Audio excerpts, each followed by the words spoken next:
જૂનાગઢ મહાપાલિકામાં ભડકો, ધારાસભ્ય બાદ હવે ભાજપના જ નગરસેવકે મોરચો માંડ્યો. સોફ્ટવેર બનાવતી સરકારી કંપનીને બ્લેકલિસ્ટ કરવાની માંગ. સરકારી કંપનીની ઘોર બેદરકારીને કારણે જૂનાગઢ મનપાને ભયંકર આર્થિક નુકસાન.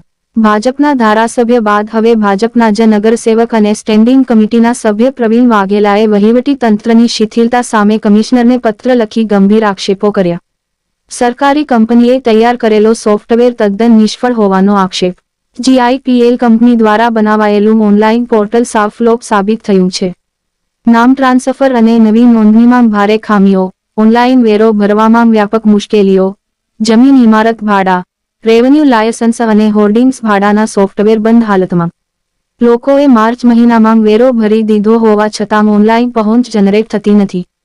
જૂના વેરાની રકમોમાં પણ મોટી વિસંગતતાઓ દેખાઈ રહી છે. જીઆઈએસ મેપિંગ પ્રોજેક્ટ અધરતાલ અને ભ્રષ્ટાચારની ગંધ. જૂનાગઢ મનપાની મિલકતોના સર્વે માટેનો કરોડો રૂપિયાનો જીઆઈએસ મેપિંગ પ્રોજેક્ટ પણ સાવ ઠપ.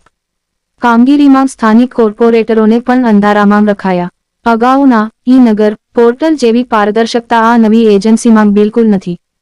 જીઆઈપીએલ કંપનીને ત્વરિત બ્લેકલિસ્ટ કરી આ સરકારી એજન્સીની કામગીરી મનપાની તમામ શાખાઓમાંથી તાત્કાલિક બંધ કરવામાં આવે. બેદરકાર એજન્સીના તમામ નાણાકીય પેમેન્ટ રોકી દેવામાં આવે.